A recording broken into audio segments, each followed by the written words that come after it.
Ta-na-na, ta-na-na, ta-na, ta-na-na, ta-na-na, tan. Ta-na-na, ta-na, ta-na-na, ta-na, ta-na-na, ta-na, na-na-na, ta-na. Tan tan tan tan tan tan tan tan tan tan tan.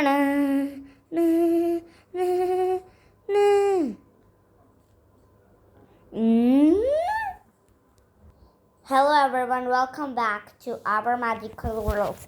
So today in this video, I'm going to read how things move. So before watching this video, quickly subscribe to our channel and ring the bell button to receive all notifications of our channel, not personalized ones. And also smash or hit the like button for more. So the main thing is that you subscribe and also like our video. So let us start. Today I'm going to read the chapter How Things Move on Land. So let us start. We have learned in the previous class how things move on land with help of wheels. The things that move in water should be able to float, whereas the things that fly should be light and have a special design that helps them to stay in air. There are many things that help objects move in water, air, or on land. Let us investigate some factors that help things move. Travel on land. Observe the vehicles given below used in land transport. How do they move? We can observe that they all move by either rolling or sliding action. Travel over land mostly involves the use of wheels. The surfaces in contact rub against each other. This rubbing slows down their movement. The force that opposes the motion of things and slows them down in this way is called friction. Friction acts on moving bodies to oppose their motion.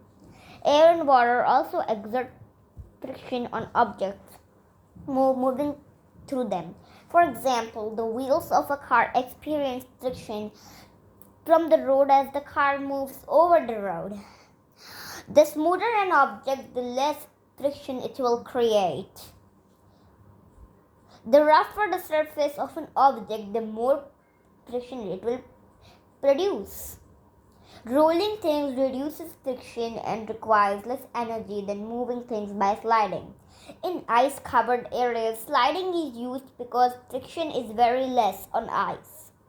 While friction opposes movement, it is still very important. Friction is needed to make moving things stop.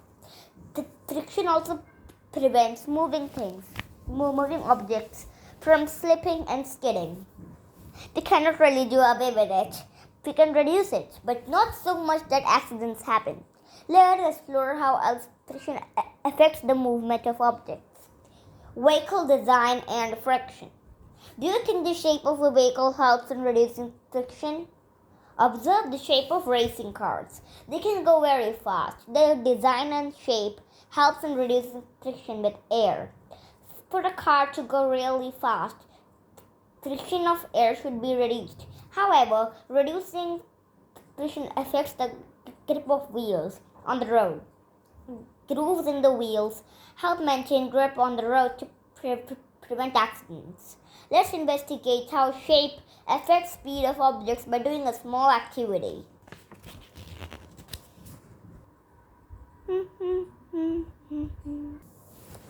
Let's perform a simple experiment to investigate if a car with blunt shape moves faster than a car with rounded shape.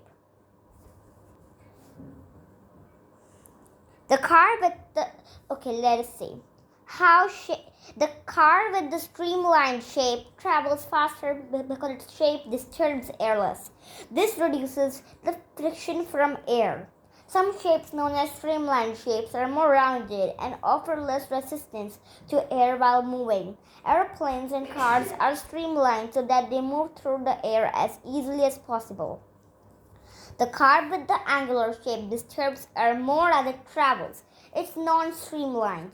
Shape increases friction. This force is also called drag and slows the car down. Design an experiment to show how can we reduce drag. How shape affects movement. We have now proved that a streamlined shape helps in the movement of an object easily and quickly by reducing drag, which is a type of friction. In nature, many animals such as birds, fish, and dolphins have streamlined shapes for efficient movement. When a bird is flying, its streamlined body helps to reduce air resistance. Scientists have observed them and used their learning to make machines such as airplanes and submarines that are very efficient for travel in air and water.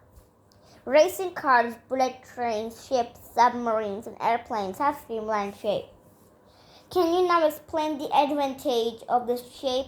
This shape helps reduce friction caused by air and water by reducing drag. Airplanes and their movement. Let's explore how airplanes move. Airplanes have wings and engines which help them fly. The wings help in lifting the plane while the engine provides energy for its forward movement. All things that can fly need air to be lifted up and energy to move forward. We have already seen that the force of drag slows movement of objects such as an airplane. So we need a force that is opposite to the force of a drag to make things move forward. This force, which is opposite to the force of drag, is called thrust. Now when a plane is speeding on the runway, it is building up thrust. When it reaches a particular speed, its wings have enough air under them to push upwards. This upward pushing force is called lift. It makes the plane rise. Lift works against the force of gravity. Gravity pulls everything towards the ground. With both thrust and lift working together, the airplane rises into the air and remains in air. We now know that there are 4 forces acting on an airplane: drag, thrust, gravity, and lift. While drag opposes movement, thrust supports it. While gravity opposes an object from being airborne, lift supports it. This means that drag and thrust work opposite to each other, while gravity and lift work opposite to each other. Exploring and testing designs. The 4 forces act on all airplanes. However, these forces may differ in strength in airplanes depending on their size and design. This determines if a plane can fly faster, higher, or longer as compared to others. Let's be engineers and test some of these designs. Let's do it. What are the testing? Let us investigate how the design of paper airplanes affects how long they can stay airborne, remain in air. Material needed: origami sheets, stopwatch, and instructional videos. Method. At school, follow each of the links below and make your origami paper planes in class and take them home. Go out and fly your planes with your family members. Use a stopwatch to time the flight duration in seconds. Fly all your planes 5 times each. Try to launch them with the same force from the same spot each time. Record your observations in the table given below. So now, let us prove this while doing an experiment. Let us perform a simple experiment to investigate if a car with blunt shape moves faster than a car with a rounded shape. Materials needed: 2 identical toy cars, thick colored chart paper, tape, and a hairdryer. Method. As shown, cut the chart papers into strips that are as wide as the cars. Keep the length a little longer than the cars. Tape the edge of the card rectangle to the front of each car. Now, bend one into a curved shape and the other into a right angle shape. As in the picture, stack a few books to make a slope with a cardboard sheet. First, line up each car on the higher edge of the cardboard. Release the cars over the edge of the ramp at exactly the same time. you will notice that the both cars go down the ramp at nearly the same time. Next, we will repeat the experiment with air from the hairdryer opposing the movement of the cars down the ramp. This means we will increase friction with help of the air from the hairdryer. Now let us do a small experiment to prove how this happens and what does exactly happen. So over here, as you can see, we have put this smooth surface over here, and we have put something, I have put a book over there, and this is a smooth surface where we are going to do the experiment. So let us start doing our experiment of how this happens in real life. For example, I have this auto. It's a toy car.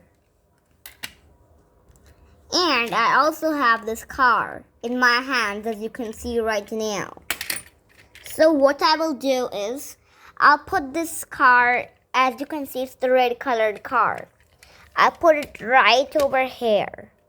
And the auto will remain over here. So now let us start the experiment. So we have now kept our cars in position. So now let us start. At the same time, ready, steady, go. Which car came? This red car came. So let us do this experiment one more time. The auto stays right over there. And this red colored sports car will go right over here.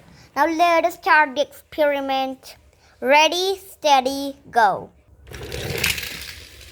Which car came? As you can see right over there, this red car came because this red car came first because it is streamlined. So when a thing is streamlined, it comes.